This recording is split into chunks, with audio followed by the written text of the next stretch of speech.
Hello friends, Reshma शिक्षा world में आपका स्वागत है। यहाँ मैं आपको ईवीएस पेडागोजी पेपर 1 सीटेट की पढ़ाऊंगी। आइए करते हैं क्वेश्चन। प्रश्न नंबर 1, पर्यावरण अध्ययन की कक्षा में संकल्पनाओं को स्पष्ट करने के लिए कविताओं और कहानी कथन का प्रयोग करना डैश सहायता करना है। इसका मतलब क्या है, जब हम बच्चों को पर्यावरण अध्ययन में पढ़ाते हैं कक्षा के अंदर, तो क्या कहते हैं कि हम कविता और कहानियों का प्रयोग करते हैं। तो इससे क्या सहायता मिलती है बच्चों को कविता और कहानियों से? ऑप्शन नंबर 1, पाठ को आनंददायी और रोचक बनाने में। क्या हम कविता कहानी का प्रयोग सिर्फ हम इसलिए करते हैं कि पाठ बहुत आनंददायी बनता है, रुचिपूर्ण बनाता है? क्योंकि जितना रुचिपूर्ण और आनंददायी पाठ बनेगा तो उतना ही ज़्यादा बच्चा जो है सीखेगा, उतना ही वो समझेगा। ऑप्शन नंबर दूसरा है, स्थानीय एवं वैश्विक स्तर पर संसार की प्रकृति को खोजने और कल्पना करने की योग्यता को बढ़ावा देने में। इसका अभिप्राय क्या है? वैश्विक स्तर किसे कहते हैं? व्यापारिक स्तर को बोलते हैं हम। और स्थानीय क्या है? हम जगह बोलते हैं स्थान को। तो क्या है? उसकी प्रकृति को खोजने के लिए। जैसे अगर हमने कक्षा के अंदर बच्चों को हमने पहाड़ों के बारे में बच्चों को पढ़ाया है, हमने पहाड़ों की कोई कहानी बच्चों को सुनाई हमने, तो हम बच्चों को जैसे हम पहाड़ों के बारे में बता रहे हैं, तो बच्चे के अंदर क्या है कि ना, वो बच्चे ने पिक्चर चित्र देखा है किताब के अंदर। तो हमने बच्चों से पूछा है कि बच्चों आपने पहाड़ देखे हैं? तो कुछ बच्चे होंगे जो कहेंगे हमने देखे हैं, कुछ कहेंगे नहीं हमने देखे हैं।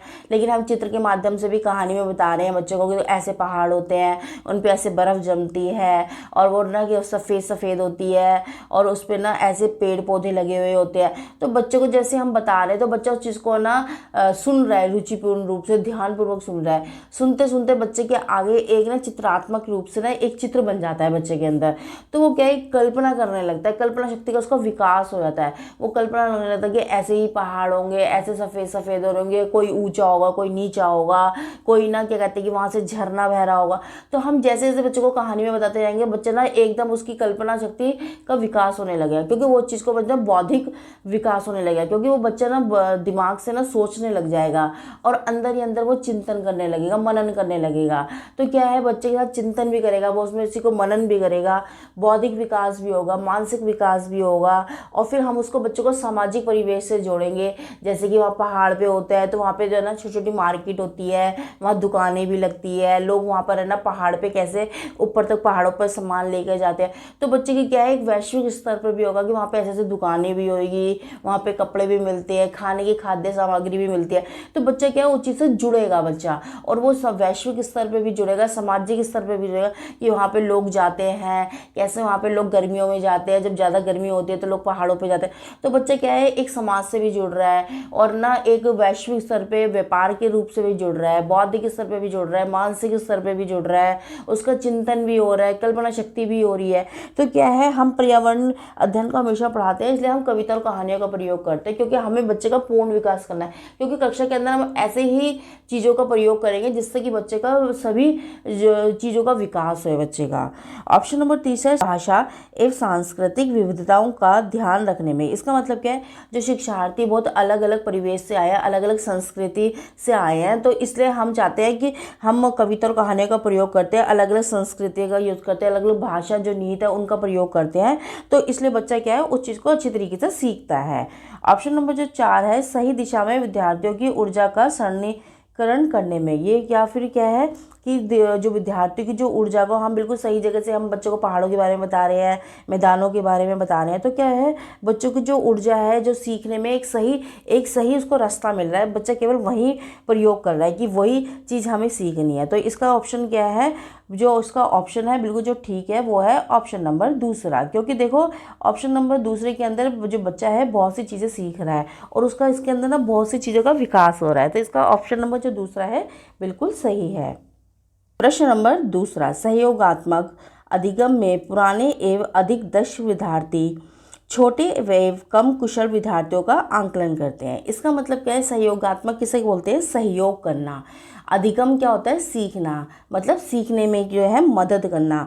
जो पुराने और अधिक दक्ष विद्यार्थी, पुराने और अधिक क्या होते हैं? देखो, जो कुछ विद्यार्थी ऐसे होते हैं कक्षा के अंदर जो ना पुराने हो जाते हैं और जो क्या है वो दक्ष होते हैं, मतलब जिन्हें ना सब कुछ आता हुआ होता है। जैसे आपने कक्षा के अंदर बच्चों को समझ लो टेबल सिखाया है, तो क्या है, कुछ विद्यार्थी ऐसा होगा अगर आपने बच्चों को 20 तक टेबल सिखाया है तो उन बच्चों को 20 तक ही आता है। लेकिन कक्षा में कुछ विद्यार्थी ऐसे होते हैं जिनको आपने सिखाया बट उनको नहीं आता है, तो ऐसे में क्या होता है, कुछ जो दक्ष विद्यार्थी जो होते हैं, जो कम दक्ष बच्चे होते हैं, उनकी वो सहायता करते हैं कक्षा के अंदर, कि उनको सिखाते हैं। आप देखा हो कक्षा के अंदर आप ग्रुप बना देते हो बच्चों के, जैसे कि ना जो ज़्यादा बच्चे जो प्रतिभाशाली बच्चे होते हैं और उनके साथ कम प्रतिभाशाली बच्चे होते हैं, या जो इनको कम आता होता है, तो उनके साथ एक होशियार बच्चे को, एक थोड़ा कम सीखने वाले बच्चे को साथ में बिठाते हो, एक ग्रुप से बनाते हो। तो क्या होता है, जब वो बच्चे उनके साथ बैठते हैं तो उनको भी सीखना आ जाता है और वो भी सीख जाते हैं।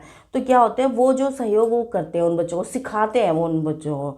तो ऑप्शन नंबर 1, समूह में द्वंद्व। क्या वो समूह मतलब उनके ग्रुपों के अंदर क्या है, एक द्वंद्व होता है, मतलब एक मतलब कंपटीशन झगड़ा टाइप का होता है।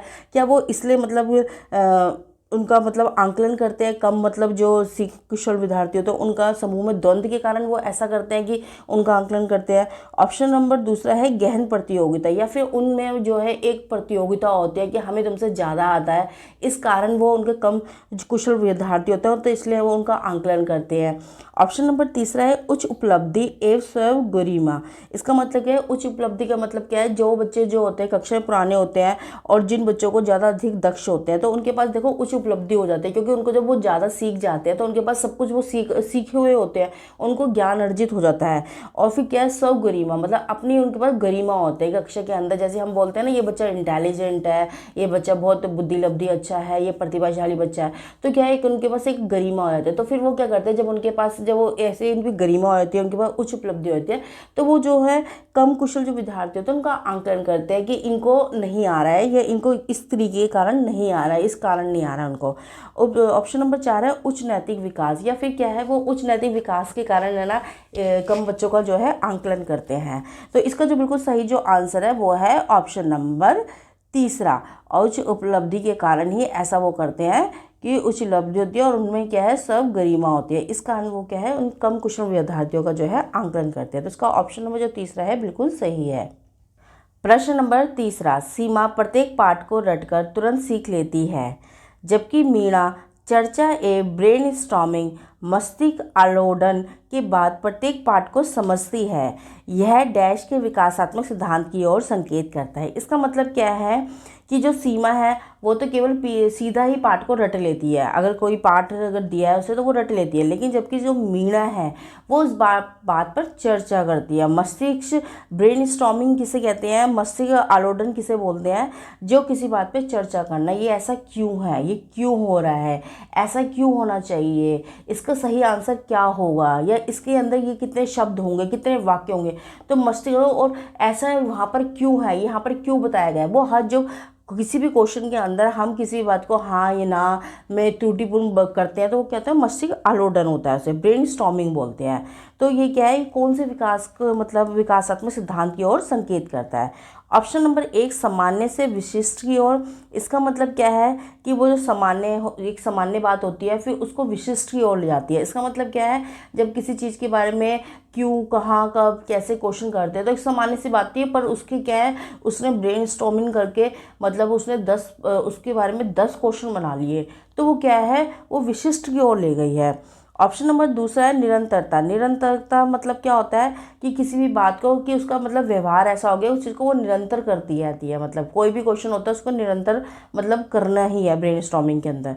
ऑप्शन नंबर तीसरा है अंतः संबंध। वो क्या है, उसको प्रश्न के साथ वो और भी ज़्यादा प्रश्नों को वो जोड़ती है, अंतर संबंध बनाती है और भी क्वेश्चनों को। ऑप्शन नंबर 4 है व्यक्ति विभिन्नताओं। इसका मतलब कि व्यक्ति विभिन्नताओं मतलब क्या होता है कि हर व्यक्ति के जो है व्यवहार में और काम में, सोचने में, विचारने में क्या है, अंतर होता है। कोई व्यक्ति कैसे सोचता है, कोई व्यक्ति कैसे क्वेश्चन करता है, कोई कैसे बताता है, तो क्या है, व्यक्ति विभिन्नता है। हर किसी का जो व्यवहार है अलग होता है व्यक्ति विभिन्नताओं के कारण। तो इसका जो ऑप्शन नंबर जो है 4 बिल्कुल ठीक है, क्योंकि देखो व्यक्ति जो विभिन्नता के कारण ही वो ऐसा करती है, क्योंकि उसका व्यवहार ना हर चीज़ को पूछने का होता है कुछ। क्योंकि आपने देखा हो कक्षा के अंदर कुछ बच्चे ऐसे होते हैं जो हर बात पे क्वेश्चन करते हैं, और कुछ जो होते हैं जो बिल्कुल ही जैसा आपने दिया बिल्कुल उस चीज़ को ही लर्निंग कर लेते हैं। तो क्या है, व्यक्ति विभिन्नताओं का है। तो उसका ऑप्शन नंबर जो 4 है बिल्कुल सही है। प्रश्न नंबर 4, पर्यावरण अध्ययन की पाठ्य पुस्तकों में अभ्यास एवं गतिविधियों को डैश उपलब्ध करवाना चाहिए। इसका मतलब क्या है, जो पर्यावरण की जो अध्ययन की जो किताबें होती है उसमें जब हम अभ्यास और गतिविधियां जो है हमें कैसे उपलब्ध करवाना चाहिए। ऑप्शन नंबर 1, प्रकरणों में अंतः निर्मित मतलब क्या है, जो हम पढ़ा रहे हैं उसमें जो है अंतः मतलब अंदर की तरह जो हमें निर्मित करनी चाहिए कि हम बच्चों को जो है अभ्यास करवा सके। ऑप्शन नंबर दूसरा है पुस्तक में अलग अलग स्थानों पर, या फिर क्या है किताबों में हम एक अलग अलग स्थान बनाएं जहाँ पर हम उनको अभ्यास की जो गतिविधियाँ करवा सके। ऑप्शन नंबर तीसरा है इकाई के अंत में, या फिर हम पाठ के बिल्कुल एक अंत के अंदर दें मतलब अभ्यास करने के लिए या गतिविधियाँ करने के लिए। ऑप्शन नंबर 4 है पाठ के अंत में, या फिर क्या है जब पाठ पूरा खत्म हो जाता है, जब लास्ट के अंदर जैसे क्वेश्चन आंसर वगैरह होते हैं, अभ्यास होता है कि हम तब दें। तो इसका जो बिल्कुल सही जो आंसर है वो है ऑप्शन नंबर 1। ऑप्शन नंबर 1 क्यों ठीक है, ये प्रकरणों के बिल्कुल अंतःनिर्मित, अंतःनिर्मित किसे बोलेंगे हम कि उसके अंदर ही निर्मित हो कि यहाँ पर हमें अभ्यास करवाना है और गतिविधियाँ भी करवाना है। क्योंकि देखो बच्चों को जब हम पाठ पढ़ाते हैं, पाठ पढ़ाते पढ़ाते ही हम बच्चों को जब अभ्यास भी करवाएंगे, उनमें गतिविधियाँ भी देंगे, उन्हें कुछ करवाएंगे भी, तो क्या है वो पाठ जो है और भी ज़्यादा रुचिपूर्ण हो जाता है और बच्चे क्या है जल्दी सीखते हैं। क्योंकि आप पढ़ाते पढ़ाते ही बच्चों को साथ में गतिविधियाँ भी करवा रहे हैं तो बच्चे जल्दी ही समझेगा और रुचिपूर्ण लगेगा उसको ना, मतलब नीरसता का अनुभव नहीं होगा। तो इसलिए इसका ऑप्शन नंबर जो 1 है बिल्कुल सही है। प्रश्न नंबर 5वां, पर्यावरण अध्ययन के शिक्षकों को मतलब क्या है, पर्यावरण के जो अध्ययन के जो शिक्षकों को क्या करना चाहिए। ऑप्शन नंबर 1 बच्चों के दृष्टिकोण को स्वीकार करना एवं सम्मान देना चाहिए। इसका मतलब क्या है, बच्चों के दृष्टिकोण का मतलब क्या है, उनके देखने की शैली जो होती है, देखने का जो उनका भाव होता है उसको हमें स्वीकार करना चाहिए कि हाँ बच्चों का जो देखने का नज़रिया है वो ऐसा है, उसको स्वीकार करें और उसको हम एक सम्मान दें बच्चों को। ऑप्शन नंबर दूसरा है अभिभावकों के विचार को स्वीकार करना और सम्मान देना चाहिए। या फिर क्या है, हमको जो है जो उनके अभिभावक होते हैं, जो बच्चों के माँ बाप होते हैं, उनके विचारों को हम कि उनके विचार माँ बाप के ऐसे हैं उसको स्वीकार करें और हम उनको भी सम्मान दें। ऑप्शन नंबर जो तीसरा है विशेषता प्रयोग पर ध्यान देना चाहिए। मतलब क्या है, जो बच्चों का हम विशेषता जो प्रयोग करवा रहे हैं तो उस पर हमें ध्यान देना चाहिए। ऑप्शन नंबर 4 है विशेषता पुस्तकों और परीक्षाओं पर ध्यान देना चाहिए शिक्षकों को। या तो हम बच्चों की मतलब किताबों पे ध्यान दें और जो उनकी हम परीक्षाएं करवाएंगे उन पे ध्यान दें। तो देखो इसका जो बिल्कुल सही जो आंसर है वो है ऑप्शन नंबर तीसरा। क्यों? क्योंकि देखो हमें जो है बच्चों के मोस्टली जो है विशेषता, जो हम बच्चों को हम कुछ भी सिखा रहे हैं तो हम जो बच्चे जो प्रयोग कर रहे हैं तो हम उनके प्रयोगों पर ध्यान देंगे कि बच्चे कैसे प्रयोग कर रहा है और बच्चा जो है प्रयोगों में क्या क्या सामग्री का प्रयोग कर रहा है और बच्चों को ना क्या कहते हैं कि वो स्वयं से कितना सीख रहा है, खुद से अनुक्रिया कितना कर रहा है। आपने कक्षा में अगर पढ़ाया है तो बच्चा खुद अनुक्रिया रूप में कितना कर रहा है वो, तो क्या है हमें हमेशा उसके प्रयोगों पर ध्यान देना है कि जहाँ पे हमें वहाँ पर हमेशा बच्चे को विकास करना है जहाँ पे बच्चा स्वयं से सीखे। आपने कुछ बता दिया उसके बाद बच्चे क्या है खुद से कर रहे हैं, तो इसलिए क्या है ऑप्शन नंबर जो 3 है बिल्कुल सही है। प्रश्न नंबर 6, प्राथमिक स्तर पर बच्चों को आंकलन करने का सर्वश्रेष्ठ तरीका है डैश का प्रयोग करना। इसका मतलब क्या है, प्राथमिक स्तर पर मतलब क्या है, जब प्राइमरी स्कूल का जो बच्चा होता है तो हमें उसका जो है आंकलन करना है, तो उसका कौन सा सबसे ज़्यादा अच्छा तरीका है। भाई हमें बच्चों को देखना है कि बच्चे ने सही किया है नहीं किया है, बच्चा कैसा कर रहा है, बच्चे ने कितना सीखा है, बच्चा ऐसे बच्चे को क्या चीज़ें मतलब हमने बच्चों को दिया है कि बच्चा ना उस चीज़ों से ज़्यादा सीख रहा है। क्योंकि देखो हमारा प्राइमरी में उद्देश्य जो होता है वो यही होता है बच्चे का विकास करना है। तो हम कैसे विकास करेंगे बच्चे का, तो बच्चे को हम जो हमारा आंकलन करेंगे वो कैसे करेंगे। ऑप्शन नंबर 1 गृह कार्य, या तो हम बच्चों को देखो होमवर्क देंगे। तो मतलब क्या क्या जैसे कक्षा के अंदर हमने बच्चों को सिखाया है कि बच्चों देखो क्या कहते हैं कि शब्दों की मात्राएं सिखाई है, बड़ी की मात्रा सिखाई है हमने बच्चों को और हमने छोटी की मात्रा सिखाई है। उसके बाद हमने बच्चों को होमवर्क के लिए दे दिया है कि बच्चों आप ना घर पे बड़ी की मात्रा के शब्द लिखने हैं, छोटी की मात्रा के शब्द लिखने हैं। तो बच्चों को जब बच्चे खुद से बड़ी की मात्रा के शब्द लिख के लेकर आएंगे तब हमें आंकलन लगेगा जो हमने मात्राएं बच्चों को सिखाई है तो बिल्कुल सही लिखी है तो लिखी है कि जहाँ पे बड़ी की मात्रा थी वहाँ उंगली तो नहीं लगाई बच्चों ने। तो हम घर के होमवर्क से उसका आइडिया लगाएंगे। ऑप्शन नंबर दूसरा योगात्मक कार्य, या फिर क्या है बच्चों को ऐसे हम कार्य देंगे जो मिलके वो योगात्मक रूप से ग्रुप से मिलके बच्चा कार्य कर रहा है, तो हम उसे काम करने के उससे लगाएंगे कि बच्चे ने मतलब क्या कहते हैं कि सर्वश्रेष्ठ उसका तरीका है नहीं है। ऑप्शन नंबर जो तीसरा है पोर्टफोलियो। पोर्टफोलियो किसे कहते हैं? पोर्टफोलियो से बोलते हैं जिसके अंदर हम बच्चे का पूरा ना ये देखते हैं कि बच्चे को कितना आया है नहीं आया, बच्चे का एक पोर्टफोलियो के अंदर बच्चे ने कितना सीखा है, बच्चे का कितना विकास हुआ है, बच्चे की एक रिपोर्ट तैयार करते हैं उसके अंदर पूरा बच्चे के हर चीज़ का, कि बच्चे के अंदर कितना कौशल का विकास हुआ है, कितना मानसिक विकास हुआ है, बच्चे की लिखने की, बच्चे के काम करने की, मतलब हर चीज़ की बच्चे की शैलियों का देखा जाता है। तो पोर्टफोलियो के अंदर बच्चे का पूर्ण विवरण होता है जिसको हम लास्ट में देखते हैं बच्चे के।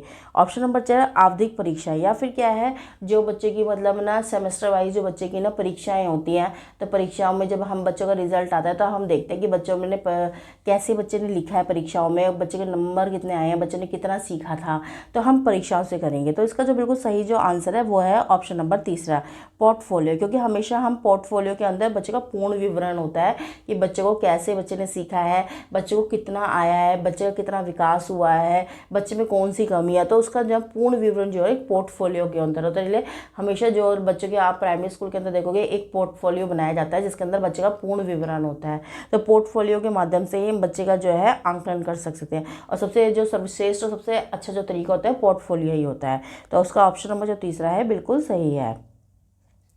प्रश्न नंबर 7वां, एक शिक्षक पढ़ाते समय श्रव्य दृश्य सामग्रियों एवं शारीरिक गतिविधियों का प्रयोग करता है, क्योंकि यह इसका मतलब क्या है, जब आप कक्षा के अंदर एक टीचर है और आप जो बच्चों को पढ़ा रहे हैं तो आप क्या है श्रव्य मतलब क्या होता है जो सुनने होते हैं, एवं दृश्य सामग्री, दृश्य क्या होता है देखने योग्य जो होती है, तो उन सामग्रियों का आप प्रयोग करते हैं। और शारीरिक गतिविधियाँ, जैसे हम बच्चों को कक्षा के अंदर हम पढ़ा रहे हैं, अगर हम बच्चों को बता रहे हैं दिशाओं के बारे में बताया है कि उत्तर दिशा ये है, दक्षिण दिशा ये है, पूर्व ये है, पश्चिम ये है, तो हम क्या है हम अपनी शारीरिक मतलब शरीर की गतिविधियों का भी प्रयोग कर रहे हैं। तो हम जब बच्चों को गतिविधियां प्रयोग करें तो बच्चे क्या है गतिविधियों से ना, बच्चे जब आप एक गतिविधि करके दिखा रहे हैं तो बच्चा उसको देख रहा है और उसको ना बिल्कुल दृश्य भी हो रही है उसको, और शारीरिक गतिविधियां भी आप कर रहे हो और आप बोल रहे हो तो वो श्रव्य भी हो रहा है। तो क्या है बच्चा बहुत जल्दी सीखेगा, उसको मतलब सब कुछ सामने प्रत्यक्ष रूप से नज़र आ रही है, तो क्या है उन चीज़ों से क्या है बच्चा जल्दी सीखेगा। क्योंकि आपने बच्चों को देखो हाथों से बताया कि पूर्व दिशा कैसे होती है, आपके मुख के आगे उत्तर दिशा होती है और उत्तर के सामने ही बिल्कुल क्या होता है दक्षिण होता है। तो आप बच्चों को जब दिशाएं अपनी हाथों की प्रतिक्रियाओं से दिखाएंगे तो बच्चा जल्दी सीखेगा, क्योंकि उसको ऐसा लगेगा कि बिल्कुल प्रत्यक्ष रूप से, क्योंकि देखो सुनकर देखकर और आप गतिविधियां करवा रहे हो तो उससे तो बच्चा जल्दी सीखेगा। तो क्या है ये जो होते हैं बच्चों को सिखाने में ना बहुत ज़्यादा महत्वपूर्ण होते हैं। ऑप्शन नंबर 1 अधिगम वृद्धि में अधिकतम इंद्रियों का प्रयोग करते हैं। जो अधिगम वृद्धि, अधिगम किसे कहते हैं जब सीखने की जो में विकास करने के लिए अधिकतम क्या है इंद्रियों का प्रयोग करते हैं। इंद्रियां क्या होती है, ये हमारी शरीर की गतिविधियाँ जो होती है वो इंद्रियाँ होती है। जैसे वो आँखों का प्रयोग कर रहे हो और अब बच्चों को आप कान का बता रहे हो कि यहाँ से, अगर हमने बताया कि बच्चों को कानों से देखो सुनते हैं तो हम अपने हाथों की गतिविधि से बता रहे हैं यहाँ से कहाँ है कान है हमारे, आँख कहाँ है हमारी यहाँ है, तो हम बच्चों को पूरा अपने इंद्रियों से बता रहे हो आप। नंबर दूसरा है शिक्षक को आराम उपलब्ध कराते हैं। क्या मतलब श्रव्य दृश्य सामग्री होती है वो क्या शिक्षकों को आराम करने की सुविधाएं उपलब्ध कराते हैं। ऑप्शन नंबर तीसरा है प्रभावी आंकलन को सुगम बनाते हैं। प्रभावी आंकलन किसे कहते हैं, जैसे कि ना आप बच्चों को ना इंद्रियों का प्रयोग कर रही है, तो ये क्या है इंद्रियों का प्रयोग कर रहे हो आप, अपनी ना शारीरिक ना गतिविधियां करके दिखा रहे हो तो क्या है, और ऊपर से आप बोल रहे हो गतिविधियां भी कर रहे हो और उनको मतलब उनको श्रव्य भी हो रहा है, उनको दृश्य भी हो रहा है, उनको मतलब आप गतिविधियां भी दिखा रहे हो शारीरिक, तो क्या है ये एक प्रभावी आंकलन होगा। प्रभावी क्या है कि बच्चे क्या है एकदम ना प्रभाव पड़ेगा उन पे, उनको हर चीज़ दिख रही है रुचिपूर्ण रूप से, तो वो चीज़ को सीख रहे हैं, उनको क्या है बहुत आसानी हो रही है। ऑप्शन नंबर 4 है शिक्षार्थियों को दिशा परिवर्तन उपलब्ध। और शिक्षार्थियों को क्या है दिशा अगर आपने बता रहे हो तो एकदम परिवर्तन हो रही है कि उत्तर यहाँ है, दक्षिण यहाँ है, पूर्व यहाँ है, पश्चिम यहाँ है, तो क्या है उनकी दिशा परिवर्तन भी हो रही है, उनको मतलब वो सब चीज़ें ना प्रत्यक्ष रूप से दे रही है और उपलब्ध हो रही है। तो इसका जो बिल्कुल जो सही जो आंसर है वो है ऑप्शन नंबर 1। क्यों, क्योंकि ऑप्शन नंबर 1 के अंदर जो है आप अधिगम विरोधी का अधिकतम इंद्रियों का प्रयोग करते हैं, क्योंकि हम बच्चों को, हमारा उद्देश्य बच्चों को सिखाना है और उनका विकास करना है, और उन्हें हम ना आसान से आसान तरीके से बताना है। क्योंकि देखो, अगर आप बच्चों को दिशाओं के बारे में बताओगे, तो अगर आप अपनी इंद्रियों का जो प्रयोग करोगे और अपनी जो बच्चों को वृद्धि में, विकास करने में हमारी इंद्रियों का बहुत ज़्यादा ही महत्व होगा। तो इसलिए ये है कि हमें वही कक्षा के अंदर करना है कि जो चीज़, सब चीज़ उपलब्ध हो और बच्चे को ना अपनी मतलब सीखने में ना बहुत ज़्यादा योग्यता का विकास होए। तो इसका ऑप्शन नंबर जो 1 है बिल्कुल सही है। प्रश्न नंबर 8वां, डैश के अलावा निम्नलिखित पर्यावरण अध्ययन पढ़ाने की विधियां है। इसका मतलब क्या है कि जो है डैश के अलावा जो है पर्यावरण अध्ययन की जो कौन कौन सी विधियां है। ऑप्शन नंबर 1, सहयोगात्मक अधिगम, मतलब क्या है, जिसके अंदर सहयोगात्मक मतलब क्या होता है, जिसमें सहयोग किया जाता है सिखाने में। तो जैसे बच्चे भी सहयोग करते हैं, जो प्रतिभाशाली बच्चे होते हैं, जो कम प्रतिभाशाली बच्चे होते हैं, उनकी जो है सिखाने में। ऑप्शन नंबर 2 है निर्देशित खोज। निर्देशित खोज क्या है, बच्चों को जैसे आपने ना ग्रुप बना दिया और उसके अंदर बच्चों को आपने एक टास्क रूप में दे दिया है कि इसके अंदर से ना ऐसे ऐसे जोड़ के खोज के निकालो, तो बच्चे क्या है खुद से स्वयं से करते हैं। तो क्या है उसके द्वारा बच्चे ज़्यादा सीखते हैं। ऑप्शन नंबर 3 है व्याख्यानों द्वारा स्पष्ट करना है। व्याख्यानों के द्वारा क्या मतलब, व्याख्या करना, मतलब क्या है, किसी चीज़ के बारे में स्पष्ट रूप से बताना, उसे बोलते हैं व्याख्या करना। जैसे देखो, अब मैं यहाँ आपको बता रही हूँ, तो क्या कर रही हूँ, मैं आपको व्याख्या कर रही हूँ, मैं आपको एक एक पॉइंट के बारे में बता रही हूँ, जिससे कि आप उस चीज़ को ढंग से समझ सको। आपको मतलब ना तो किसी भी चीज़ का ना कोई कठिनाई ना हो। क्योंकि देखो, जब तक आप किसी शब्द को अच्छी तरीके से समझ जाओ, क्योंकि देखो रटाफिकेशन से आप कभी भी किसी चीज़ के लिए ना कर नहीं सकते हो, कोई क्वेश्चन नहीं अटेम्प्ट कर सकते रट के, लेकिन आप समझ के कर सकते हो। जैसे अगर आपको कोई भी लाइन के बारे में, अगर एक शब्द के बारे में भी आपको पता है और उस लाइनों के हर एक शब्द के बारे में आपको पता है कि इसका मतलब क्या होता है, तो उस जब आपको मतलब समझ आ गया, तो उसके बाद अगर उससे संबंधित अगर 5 या 10 क्वेश्चन भी अगर एडवांस में बन भी गए, तो आप उस चीज़ को बहुत आसानी से कर लो, क्योंकि आपको उसके बारे में पता है। तो इसलिए क्या कहते हैं, व्याख्यान विधि। हम बच्चों को जैसे कि कक्षा में हमने पढ़ाएंगे, अगर हमने बच्चों को बताया कि प्रकृति कैसी होती है, पेड़ पौधे कैसे होते हैं, छोटे प्लांट्स किसे बोलते हैं, बड़े पौधे किसे बोलते हैं, पेड़ कौन से होते हैं। अब आपने पौधों के अंदर ही बच्चों को पौधे किसे बोलते हैं, जो छोटे रूप में होते हैं, पेड़ किसे बोलते हैं, जो विशाल हो जाते हैं। तो आपने बच्चों को व्याख्या करके बता दिया, देखो छोटे पौधे ऐसे होते हैं, बड़े पेड़ किसे बोलते हैं, इन्हें बोलते हैं, जब वो बड़े रूप में हो जाते हैं। तो आपने बच्चों को छोटे से लेके बड़े तक का पूरा विवरण बता दिया, पूरी व्याख्या करके बता दिया, तो बच्चा उस चीज़ को कभी नहीं भूलेगा। अब पौधों से लेके पेड़ से संबंधित बच्चों को कभी भी कोई क्वेश्चन पूछोगे या कुछ भी कभी भी प्रश्न आएगा, तो बच्चा उसको आसानी से कर लेगा। क्यों? क्योंकि उसको मतलब ये उसको पूरी व्याख्या पता है, उसको पूरे शब्द पता है, पूरे छोटे पन से लेकर उसके बड़े पन तक का पता है। तो आप कभी भी कहीं भी कोई सा भी क्वेश्चन आ जाए, तो क्या है, ये व्याख्या विधि है। अगर आप उस चीज़ को स्पष्ट कर दोगे तो तभी सीख सकते हैं। इसलिए ना सीटेट भी जो होता है वो यही चीज़ मांगता है। सीटेट के अंदर कभी भी आपको रटाफी क्वेश्चन का, या आपने कोई रट के कोई क्वेश्चन गए और आप पेपर के सोचो कि पेपर में वही मिलेगा, नहीं।